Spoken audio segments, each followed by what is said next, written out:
এ বিষয়ে বিস্তারিত জানাতে আমাদের সঙ্গে যুক্ত হচ্ছেন সহকর্মীরা। শুরুতে যাব রাজধানীর শিশু হাসপাতালে, সেখানে রয়েছেন সহকর্মী মাসুদা লাবণী। লাবণী, আমাদেরকে জানাবেন যে হাসপাতালে আজ নতুন করে কতজন রোগী ভর্তি হয়েছে? তোমা গত ২৪ ঘন্টায় এই শিশু হাসপাতালে নতুন করে ভর্তি হয়েছে ১০ জন শিশু এবং বেশিরভাগ শিশুর কিন্তু বহির্বিভাগে যারা আসছেন তাদেরকে যাদের খুব বেশি সমস্যা নেই তাদেরকে প্রাথমিক চিকিৎসা বা আউটডোরে দেখার পরে ছেড়ে দেওয়া হচ্ছে। যাদের জটিল সমস্যা আছে বা ভর্তি করবার প্রয়োজন আছে, বিশেষ করে ঢাকার বাইরে থেকে যেসব শিশু নিয়ে আসা হচ্ছে এবং এই শিশুদেরকেই শুধুমাত্র ভর্তি রাখা হয়েছে এবং গত ২৪ ঘন্টায় এই হাসপাতালে ৬৪ হামের লক্ষণ নিয়ে এসেছিল শিশু এবং তাদের মধ্যে থেকে ১০ জনকে ভর্তি করা হয়েছে এবং এই মুহূর্তে শিশু হাসপাতালে ৬৯ জন শিশু চিকিৎসা নিচ্ছেন এবং ২ জন শিশু আইসিইউতে চিকিৎসা নিচ্ছেন। এছাড়া এই হাসপাতালে হামের যে এবারের প্রকোপ, এই প্রকোপ দেখা দেওয়ার পর এখন পর্যন্ত ১০ শিশুর মৃত্যু হয়েছে।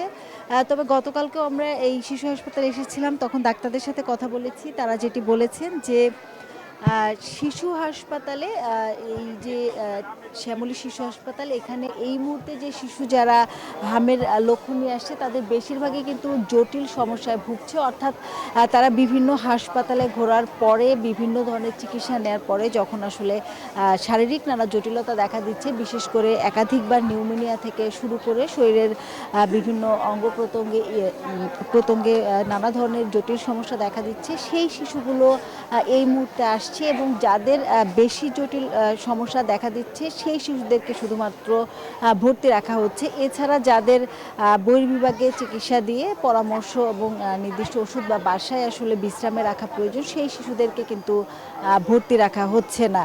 তমা, আমাদের আরেকজন সহকর্মী আছেন মর্তুজা, তিনি আছেন রাজশাহীতে, তার কাছে যাব। মর্তুজা, আপনি এই মুহূর্তে কোন হাসপাতালে আছেন এবং ঠিক আপনার কাছে হামের শিশুদের যে চিকিৎসা, সেই চিকিৎসা নিয়ে সব কী তথ্য আছে এবং রাজশাহীতে তো শুরুতেই প্রকোপ বেশি ছিল, এখন কি অবস্থা?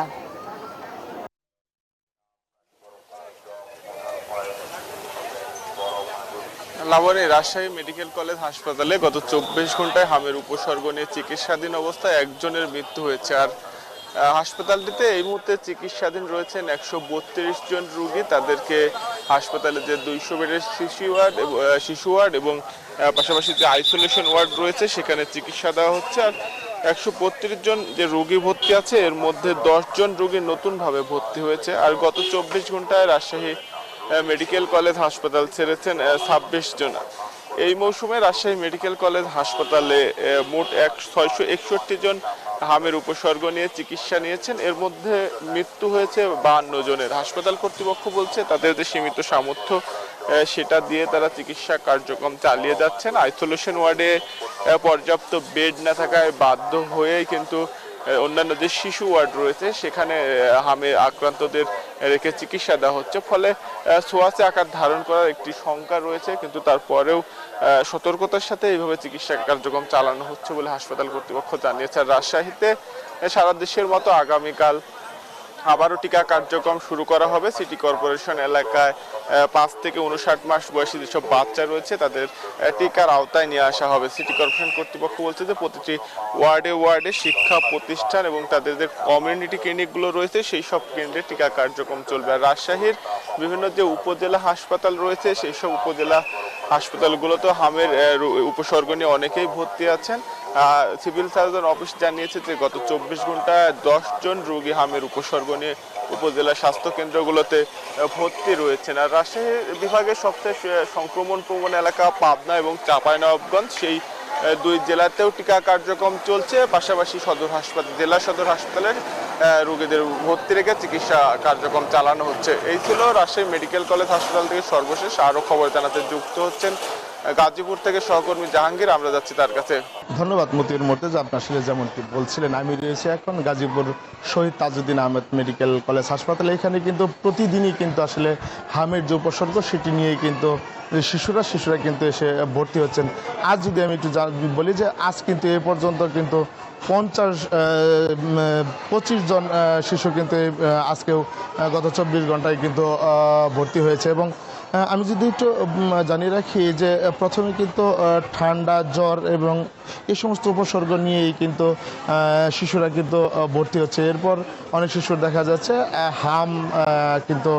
হাম রুবেলায় কিন্তু আক্রান্ত হচ্ছে এবং শিশুরা মায়েরা কিন্তু আসলে এই বিষয়টি নিয়ে উদ্বিগ্ন এবং তারা বলছেন যে হাসপাতালটি রয়েছে এই হাসপাতালে যারা চিকিৎসক রয়েছে তারা কিন্তু শিশুদেরকে নিবিড় পর্যবেক্ষণে সুচিকিৎসা দিয়ে যাচ্ছে। তারপরেও কিন্তু তাদের এই উদ্বিগ্নটা কাটছে না, কারণ এই শহীদ তাজউদ্দিন আহমেদ মেডিকেল কলেজ যে হাসপাতাল রয়েছে এই হাসপাতালে কিন্তু আইসিইউর বা নিবিড় পর্যবেক্ষণের কিন্তু সুব্যবস্থা না থাকায় কিন্তু তারা শঙ্কা প্রকাশ করছেন। এবং প্রতিদিনই আমি যদি বলি যে প্রতিদিনই কিন্তু হামের যে উপসর্গ বা হাম নিয়ে কিন্তু সাধারণ শিশুরা কিন্তু শহীদ তাজউদ্দিনে ভর্তি হচ্ছেন এবং এ পর্যন্ত কিন্তু আজ পর্যন্ত কিন্তু 47 জন হামের শিশু রয়েছে এবং চিকিৎসক বলছে তাদেরকে সুচিকিৎসা দেওয়া হচ্ছে। তো এই ছিল আমার কাছে গাজীপুর থেকে সর্বশেষ তথ্য। ফিরে যাচ্ছি স্টুডিওতে। তমা।